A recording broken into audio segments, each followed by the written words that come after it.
Hi there, I'm Nick Upton with Restaurant Finance Monitor. We're down here at RFDC 2016. I'm here with Derek Ladgenski. We are talking a little about M&A and everything that's going on in the space. It's a hot market right now, it seems to me. But tell me a little bit about what you're seeing in the market. What are some trends you're watching? Sure, absolutely, Nick. Again, I'm the head of our restaurant and franchise finance group within our larger commercial finance group. We have about 45 attorneys nationwide, 4 or 5 strictly dealing with restaurant and franchise finance. We've always loved the segment. It's a bit of a unique culture here at RFDC. Everyone knows everyone else, and it's a heck of a lot of fun. We've had an active year. Financing keeps plugging along despite what everyone says. There may be a downturn here or there, but lenders still want to get dollars out the door, and borrowers and equity sponsors want to get deals done. So it's been an extremely productive and busy year for everyone. Wonderful. Are you ever surprised by how aggressive some of these private equity groups or the whole industry as a whole is getting? We are. I mean, we're continually surprised. It's part of what we do, and we're conservative lending lawyers, so we need to express shock in anything that comes across the desk. But, it's in large part a sign of a healthy economy. People want to get dollars out the door. People are confident getting dollars out the door. And, if I may brag about them, our clients are sharp. They know what they're doing. We lived through the credit crunch in 2007, 8, and obviously 9.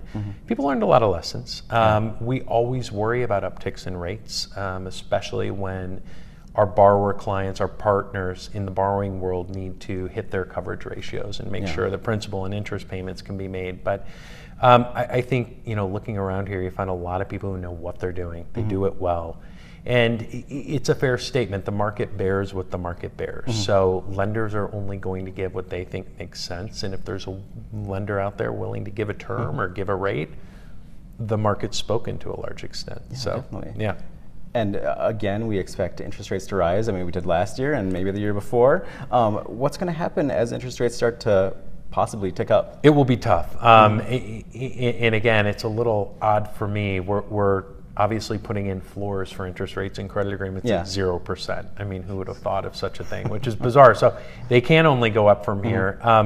We're crossing our fingers. We hope that the rates stay down. We hope that things are progressing as they continue to progress. It'll be interesting. People may tell you what they think is going to happen when rates go up. I don't think anyone honestly knows. If they did, they'd be making enough money that they could probably buy all of us here. So I don't think anyone truly knows. But you preserve for it, you plan for it. We obviously have our kind of workout folks at the ready. We keep one foot in the workout world to make sure we're current with, consistent with current law, and just prepping. It's all you can do is get ready. Interesting. Speaking of prepping, there seems to be a lot of these retiring or legacy brand owners that want to get out of the market, but there's also a whole ton of money pouring in. Where are you seeing valuations going as some of these older folks get out and people want to merge and acquire? Yeah, absolutely. It's a great time to be a seller for any sort of company right now. Debt's plentiful. Multiples are up. It's a fantastic time to be a seller. But those are hard decisions for someone who's spent their life's work founding a company and spending decades building it up. It's like a child in a lot of ways. So as things plug along, to the extent things seem consistent on a macroeconomic basis, I think you'll see that flow continue, if not uptick a little bit. Again, people are always anticipating the coming storm, and as folks age and want to get out of the business, those two forces kind of conflict to some extent, and you see that window and you want to sell that company and get out of there. I think those rates will stay consistent. Okay, wonderful. Well, thanks so much for taking the time to chat with us. Thanks for having me. Always a pleasure. I'm Nick, again, here with Restaurant Finance Monitor down here at RFDC 2016. Thanks again. Thanks so much.